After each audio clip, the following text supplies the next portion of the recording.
Breaking news చూస్తున్న బంగాళాఖాతంలో ఏర్పడ్డ వాయుగుండం ప్రభావంతో ఉమ్మడి పాలమూరు జిల్లా వ్యాప్తంగా భారీ వర్షాలు కురుస్తున్నాయి. ఈ క్రమంలో నారాయణపేట జిల్లా ఉట్కూరు మండలంలో 129.5 మిల్లీమీటర్ల వర్షపాతం నమోదైంది.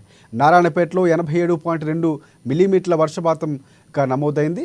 ఎడతెరిపి లేకుండా కురుస్తున్న భారీ వర్షాలకు వాగులు వంకలు పొంగిపొర్లుతున్నాయి. సింగారం నూతన కలెక్టర్ భవనం ముందు డిఆర్టీఏ కార్యాలయం జలమయంగా మారింది. కొన్ని ప్రాంతాల్లో చెట్లు విరిగి రోడ్డుపై పడడంతో విద్యుత్తు అంతరాయంతో పాటు రాకపోకలు నిలిచిపోయాయి.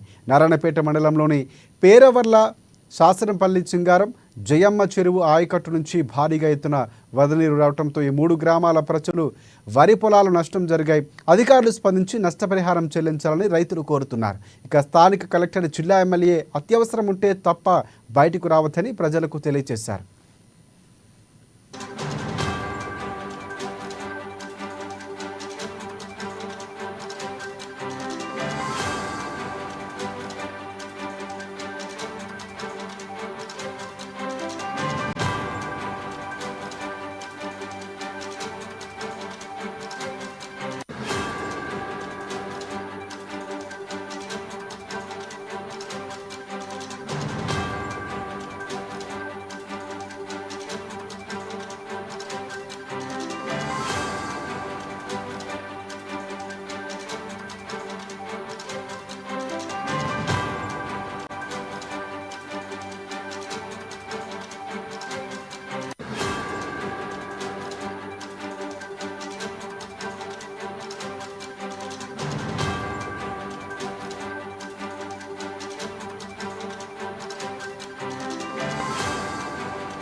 ఇక నాగర్ కర్నూలు జిల్లా అచ్చంపేట ఉమామహేశ్వర క్షేత్రంలో వరుస భీభత్సాన్ని సృష్టించింది. వరద ప్రవాహం గుట్టలపై జాలువారుతూ జలపాతాలు తలపిస్తుంది. గర్భగుడికి సమీపంలో భారీగా వరద ప్రవాహం పొంగిపొర్లుతోంది. ఇక దర్శనానికి వచ్చే భక్తులు జాగ్రత్తలుగా ఉండాలంటూ కూడా అధికారులు ఆదేశాలు జారీ చేశారు. ఇదే అంశానికి సంబంధించి మరిన్ని అప్డేట్స్ అందించేందుకు మా ప్రతినిధి ప్రదీప్ మనకి ఫోన్ లైన్లో సిద్ధంగా ఉన్నారు. ప్రదీప్, చెప్పండి. రాజశేఖర్, గత 3 రోజులుగా ఉమ్మడి పాలమూరు జిల్లా వ్యాప్తంగా వానలైతే దంచి కొడుతున్నటువంటి పరిస్థితి ఉంది. వరుణుని ఉగ్రరూపంతో ఉమ్మడి పాలమూరు జిల్లా వ్యాప్తంగా వాగులు, వంకలు మరియు తర్వాత గ్రామాలు కూడా, కాలనీలు కూడా చెరువులను తలపిస్తున్నాయి. వాగులు, వంకులు పొంగి పొరుతున్నటువంటి పరిస్థితి ఉంది. ఎక్కడికక్కడ చెరువులు కానీ తర్వాత మత్తడి దుంకుతూ జలకళనైతే సంతరించుకుంది. మరోవైపు దీనికి సంబంధించి ఉమ్మడి పాలమూరు జిల్లా వ్యాప్తంగా కూడా పలు గ్రామాలకు రాకపోకలకు అంతరాయం కూడా ఏర్పడిందని మనం చెప్పొచ్చు. ప్రధానంగా నారాయణపేట జిల్లా, తర్వాత వనపర్తి, నాగర్ కర్నూల్, తర్వాత కల్వకుర్తి, ఈ ప్రాంతాల, అచ్చంపేట్ ప్రాంతాల్లో వర్షం కొంత భారీగా ఉందని కూడా మనం చెప్పొచ్చు. ఎక్కడికక్కడ రోడ్లు తెగి రాకపోకలకైతే ఇబ్బందులు పడుతున్నటువంటి పరిస్థితి ఉంది. మరోవైపు ఏదైతే ఉమామహేశ్వర క్షేత్రంలో వర్షం అయితే బీభత్సం సృష్టిస్తుందని చెప్పొచ్చు. గుట్టలపై జలపాతాలు జాలువారుతున్నటువంటి పరిస్థితి ఉంది. వరద ప్రభావం ఎక్కువ కావడంతో గుడి కూడా రాకపోకలు అంతరాయం కలిగినట్టు కూడా మనకు తెలుస్తా ఉంది. గర్భగుడి సమీపంలో భారీగా నీరు చేరి కిందికి పారుతున్నటువంటి పరిస్థితి ఉంది. దర్శనానికి వచ్చే భక్తులు కూడా ఎవరు కూడా ఈ 2-3 రోజులు గుడికి రావద్దంటూ, అత్యవసర పరిస్థితులు ఉంటే తప్ప బయటికి రావద్దంటూ కూడా అధికారులు సూచిస్తున్నారు. అయితే జిల్లా కలెక్టర్ ఆయా సంబంధించి 5 నారాయణపేట్, గద్వాల్, తర్వాత నాగర్ కర్నూల్, మహబూబ్ నగర్ జిల్లా కలెక్టర్లు ఎప్పటికప్పుడు అధికారులను అప్రమత్తంగా ఉండాలంటూ కూడా సూచించారు. మరోవైపు రాబోయే మరో 2 రోజులు కూడా ఇలాంటి పరిస్థితి ఉండడంతో అత్యవసర పరిస్థితులు ఉంటే తప్ప ప్రజలు కూడా బయటికి రావద్దంటూ, ఏదైతే కాలనీలోని ప్రజలు, ఏదైతే లోతట్టు ప్రాంతాల ప్రజలు కూడా సురక్షిత ప్రాంతాలకు వెళ్లాలంటూ కూడా అధికారులు అయితే సూచిస్తున్నటువంటి పరిస్థితి ఉంది. మరోవైపు కలెక్టర్లు కూడా ఏదైతే స్థానిక అధికారులు స్థానికంగా ఉండాలంటూ కూడా ఎప్పటికప్పుడు తమకు అంటే జిల్లాలోని పరిస్థితులు తమకు దృష్టికి తేవాలంటూ ఎప్పటికప్పుడు అప్డేట్స్ ఇవ్వాలంటూ కూడా కలెక్టర్లు ఆదేశించారు. మరోవైపు ప్రభుత్వం కూడా దీనికి సంబంధించి కలెక్టర్లకు కూడా ప్రత్యేక అధికారులు అయితే ఇస్తున్నటువంటి పరిస్థితి ఉంది. మరోవైపు ఏదైతే ఉమ్మడి జిల్లా ప్రజలు కూడా అప్రమత్తంగా ఉండాలంటూ రాబోయే మరో 2 రోజులు కూడా ఇలాంటి పరిస్థితి ఉండడంతో కూడా పాత ఇళ్లలో ఉండే వాళ్ళు కూడా సురక్షిత ప్రాంతాలకు వెళ్లాలంటూ కూడా తెలుస్తా ఉంది. ప్రధానంగా ఏదైతే రాకపోకలకు సంబంధించి తీవ్ర అంతరాయం అయితే కలుగుతా ఉంది. ప్రధానంగా నాగర్ కర్నూలు జిల్లాలో వాగలు వరదలు రోడ్లపైకి వచ్చి కాలనీలు కూడా మునిగినటువంటి పరిస్థితి ఉంది. నారాయణపేట జిల్లాలో ఒక పాత ఇంట్లో తల్లి కూతులు మరణించినట్టు కూడా మనకు తెలుస్తా ఉంది. అయితే దీనికి సంబంధించి అధికారులు కూడా పూర్తి అప్రమత్తం ఉండాలని కూడా చెప్తున్నటువంటి పరిస్థితి ఉంది. ఉమ్మడి పాలమూరు జిల్లా వ్యాప్తంగా అయితే గత 2 రోజుల నుంచి వాన అయితే దంచి కొడుతుందని చెప్పొచ్చు. మరోవైపు జూరాల ప్రాజెక్టు నిండు కుండలా మారి దాదాపు 3,000 పైచిక్కుల క్యూసెక్ నీళ్లు కిందికి వస్తున్న పరిస్థితి ఉంది. జూరాల కింద ఉండే ఏదైతే లోతట్టు ప్రాంతాల గ్రామాలను కూడా తరలిస్తున్నటువంటి పరిస్థితి అయితే ఉంది. మరోవైపు ఏదైతే ఈ 2-3 రోజులు ఏదైతే మత్స్యకారులు చేపలకు వేటకు కూడా వెళ్ళొద్దంటూ కూడా ఏదైతే చిన్నపిల్లలు ఏదైతే బయటికి పంపొద్దంటూ కూడా అధికారులు సూచించిన పరిస్థితి ఉంది.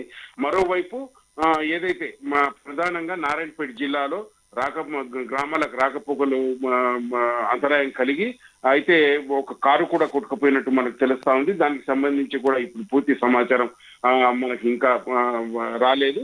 అయితే మరోవైపు గ్రామాలకు వెళ్ళే ఏదైతే అత్యవసర పరిస్థితి ఉంటే వెళ్ళాలి తప్ప ఈ గ్రామాలకు వెళ్ళే వేరే ఊర్లకి వెళ్లే వాళ్ళు కూడా ఈ 2-3 రోజులు వెళ్ళకూడదంటూ కూడా అధికారులు సూచించిన పరిస్థితి. మరోవైపు ప్రధానంగా పాలమూరుకు ఏదైతే దుందుబి నది ప్రధాన కాలువగా చెప్పొచ్చు, దుందుబి నది కూడా ఉధృతంగా ప్రవహిస్తున్నది. ఎక్కడికక్కడ ప్రజలు కూడా అప్రమత్తంగా ఉండాలంటూ వాగు దగ్గరలకు వాగు పరిసరాలకు కూడా వెళ్ళొద్దంటూ కూడా ఇప్పటికే పోలీసులు ఏదైతే బోర్డులు పెట్టినటువంటి పరిస్థితి ఉంది. మరోవైపు రాబోయే 2 రోజులు కూడా ఇలాంటి పరిస్థితి ఉండడంతో కూడా అధికారులు పూర్తి అప్రమత్తతతో ఉన్నారని కూడా మనం చెప్పొచ్చు. రాశి ప్రధానంగా ఇంత వర్ష ప్రభావం నేపథ్యంలో అంటే టోల్ ఫ్రీ నెంబర్ ఏమైనా అధికారులు ఏర్పాటు చేసినటువంటి పరిస్థితి కనిపిస్తుంది. ఎందుకంటే మరికొన్ని రోజులు అంటే దాదాపుగా 2 రోజుల వరకు ఉంటుందా, తర్వాత పెరిగే అవకాశాలు కూడా ఉండే అవకాశం ఉందని ఐఎండీ తెలుపుతుంది. సో ఇక్కడ వరుస ఉధృతి ఇదే కొనసాగితే కనుక పూర్తి స్థాయిలో ప్రజలు ఇబ్బంది పడే అవకాశం కనిపిస్తుంది. సో టోల్ ఫ్రీ నెంబర్లు ఏర్పాటు చేసినటువంటి పరిస్థితి కనిపిస్తుందా? డిఆర్డీఏ సిబ్బంది కానీ పూర్తిగా అక్కడ అందుబాటులో ఉండే ప్రయత్నం అధికారులు చేస్తున్నటువంటి పరిస్థితి ఉందా? రాజశేఖర్, ఇప్పటికే జిల్లా కలెక్టర్లు కూడా ఆయా జిల్లాలకు సంబంధించి టోల్ ఫ్రీ నెంబర్లు కూడా ఏర్పాటు చేసి అత్యవసర పరిస్థితి ఉంటే టోల్ ఫ్రీ నెంబర్కు ఫోన్ చేయాలంటూ జిల్లా కేంద్రాల్లో కూడా ఏదైతే నియోజకవర్గ కేంద్రాల్లోతో పాటు జిల్లా కేంద్రాల్లో కూడా సురక్షిత ఏదైతే ప్రాంతాలకు సంబంధించి ఏదైతే లోతట్టు ప్రాంతాల ప్రజలకు అకామిడేషన్ కూడా ఏర్పాటు చేసినటువంటి పరిస్థితి అయితే ఉంది. మరోవైపు ఇప్పటికే జిల్లా కలెక్టర్లు మహబూబ్నగర్ కానీ, వనపర్తి కానీ, నారాయణపేట కానీ, గద్వాల ఆ జిల్లా కలెక్టర్లు ఇప్పటికే మా గ్రామాల్లో కొన్ని గ్రామాలను అయితే పర్యటించి వాగులను తర్వాత ఊర చెరువులను కూడా పరిశీలించిన పరిస్థితి ఉంది. దాని దృష్ట్యా అధికారులకు కూడా ఏదైతే సంబంధిత అధికారులకు ఏదైతే మండలాల స్థాయి అధికారులకు కూడా వాళ్ళు సూచన చేసి వెళ్లారు. టోల్ ఫ్రీ నెంబర్లు కూడా ఏర్పాటు చేసి అత్యవసర పరిస్థితి ఉంటే టోల్ ఫ్రీ నెంబర్ కాల్ చేయాలంటూ కూడా చెప్పినటువంటి పరిస్థితి ఉంది. మరోవైపు ఎన్డీఆర్ఎఫ్ ఏదైతే లోకల్లో ఉండే ఎన్డీఆర్ఎఫ్ సిబ్బందిని కూడా అప్రమత్తం చేసి ఎక్కడికక్కడ అలర్ట్ గా అయితే ఉన్నటువంటి పరిస్థితి ఉంది. మరోవైపు నదుల ప్రాంతాలకి వాగుల ప్రాంతాలకు కూడా ప్రజలు వెళ్ళొద్దంటూ ప్రధాన సూచికలు అయితే ఏర్పాటు చేసి ఆయా గ్రామాలకు సంబంధించి సర్పంచులకు అంటే మాజీ సర్పంచులకు ప్రత్యేక అధికారులకు ఆ గ్రామాల్లో ఉండే యువకులకు కూడా చెప్పినటువంటి పరిస్థితి అయితే ఉంది. ఎప్పటికప్పుడు పోలీసు సిబ్బంది కూడా అప్రమత్తంగా ఉన్నారు. అక్కడికక్కడ ఏదైతే పలు కాలనీలో ఏదైతే లోతట్టు ప్రాంతాల్లో మునిగే ప్రమాదం ఉన్న నేపథ్యంలో పోలీసులు ముందుగానే వారిని సురక్షిత ప్రాంతాలకు తరలిస్తున్నటువంటి పరిస్థితి అవుతుంది. మరోవైపు రానున్న 2 రోజులు కూడా ఇలాంటి పరిస్థితి ఉండడంతో కూడా ఆయా జిల్లా కలెక్టర్లు కూడా పూర్తి స్థాయిలో అధికారులు అందుబాటులో ఉండి ఎప్పటికప్పుడు తమకు అంటే లేటెస్ట్ అప్డేట్స్ కూడా చెప్పాలంటూ కూడా కలెక్టర్లు అధికారులకు సూచించినటువంటి పరిస్థితి. మరోవైపు ప్రధానంగా నాగర్ కర్నూలు జిల్లాకు రెడ్ అలర్ట్ ప్రకటించిన నేపథ్యంలో ఆ జిల్లాకు సంబంధించి అధికారులు ఇప్పటికే పూర్తి స్థాయిలో ఎవ్వరు కూడా ఎక్కడికి వెళ్ళొద్దంటూ ప్రతినిత్యం ప్రతి గంటకు కూడా అందుబాటులో ఉండాలంటూ కూడా కలెక్టర్ సూచించిన నేపథ్యం. మరోవైపు కాలువలకు సంబంధించి తర్వాత నదులకు సంబంధించి ఉధృతంగా పారుతుండటంతో ఆయా ప్రాంతాలకు కూడా వెళ్ళొద్దంటూ కూడా పరిసరాలకు కూడా వెళ్ళొద్దంటూ కూడా అధికారులు ఇప్పటికే సూచించినటువంటి పరిస్థితి ఉంది. మరోవైపు ఉమ్మడి పాలమూరు జిల్లా వ్యాప్తంగా ఏదైతే గ్రామాలకు రాకపోకల అంతరాయం ఏర్పడిందో ఈ 2 రోజులు కూడా బయటికి రావద్దంటూ కూడా ఈ 2 రోజుల తర్వాత రహదారు పునరుద్ధరించిన తర్వాత బయటికి రావాలంటూ అత్యవసర పరిస్థితులు ఉంటాయి తప్ప సాధ్యమైనంత వరకు తమ ప్రయాణాలను కూడా ఈ 2 రోజులు ఆపుకోవాలంటూ కూడా అధికారులు అయితే సూచించినటువంటి పరిస్థితి. ఎప్పటికప్పుడు ఉమ్మడి పాలమూరు జిల్లాకు సంబంధించి ఆయా జిల్లాల ఏదైతే కలెక్టర్లకు తాజా సమాచారం కలెక్టర్లు కూడా పై అధికారులకు తెలియజేయాలంటూ కూడా ప్రభుత్వం ఆదేశించిన నేపథ్యంలో ఉమ్మడి పాలమూరు జిల్లా వ్యాప్తంగా అయితే అధికారులు పూర్తి అప్రమత్తంతో ఉన్నారని కూడా మనం చెప్పొచ్చు.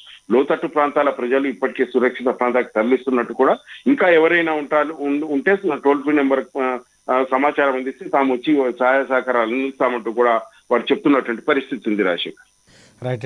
Thanks for updates Pradeep. ప్రధానంగా వర్షం కారణంగా పూర్తి స్థాయిలో పొంగు పొర్లుతున్న రహదారులపైకి ప్రమాదాలు సంభవించకుండా హెచ్చరిక బోర్డులు కూడా ఏర్పాటు చేయాలని కూడా జిల్లా కలెక్టర్ విజయేందర్ బోయి ఆదేశించినటువంటి పరిస్థితులు కూడా మనకు కనిపిస్తున్నాయి. ఇక అడ్డాకుల మండలం వర్ణి బ్రిడ్జితో పాటు అలుగు పాడుతున్నటువంటి సాకాపూర్ చెరువును కూడా ఆకస్మికంగా తనిఖీ చేశారు కలెక్టర్. భారీ వర్షాల వల్ల ఆర్ఎన్బి పంచాయతీరాజు రహదారులపై ఉన్నటువంటి కలవట్లు కానీ కాజువేలు కానీ పొంగి ప్రవహిస్తుండడంతో ప్రజలు ప్రమాదంలో పడకుండా ఎర్రని గుడ్డతో ప్రమాద హెచ్చరికలు సైతం ఏర్పాటు చేయాలని కూడా అలాగే బారికేట్లను ఏర్పాటు చేయాలని కూడా ప్రజలు ఆ దారి గుండా రాకుండా లేదా పేర్కొంటూ కూడా స్పష్టమైనటువంటి కనిపించే విధంగా బ్యానర్లు అక్కడ ఉన్నటువంటి హెచ్చరిక బోర్డులు ఏర్పాటు చేయాలని కూడా కలెక్టర్ ఆదేశించినటువంటి పరిస్థితి కనిపిస్తుంది. ఓవరాల్గా ఉమ్మడి పాలమూరుకు సంబంధించి నాగర్ కర్నూలుకు సంబంధించి పూర్తి స్థాయిలో వర్షాలు పడుతున్నటువంటి పరిస్థితి కనిపిస్తుంది. అలుగులు పారుతున్నటువంటి పరిస్థితి కనిపిస్తుంది. ప్రజలు ఎవరైతే ఉన్నారో ఆ చుట్టుపక్కల ఉన్నటువంటి ప్రాంతాలు పరిశీలించుకోండి. వర్ష ప్రభావం పెరిగితే వెంటనే అధికారులకి అప్రమత్తం చేసే విధంగా మీ ప్రాంతానికి వచ్చే విధంగా వారికి సూచనలు చేస్తూ సురక్షిత ప్రాంతాలకు తరలించాలని కూడా అధికారులు ప్రయత్నాలు చేస్తున్నారు. కొన్నిసార్లు కమ్యూనికేషన్స్ మిస్ కాకుండా పూర్తిగా టోల్ ఫ్రీ నెంబర్లు సంప్రదించుకోవాలని కూడా చెప్తున్నటువంటి పరిస్థితి కనిపిస్తుంది. పూర్తి స్థాయిలో అక్కడ ఉన్నటువంటి అధికారులు పర్యవేక్షణ మాత్రం స్పష్టంగా కనిపిస్తున్నటువంటి పరిస్థితి ఉందని మా ప్రదీప్ చెప్తున్నారు. Right. Thanks for updates Pradeep.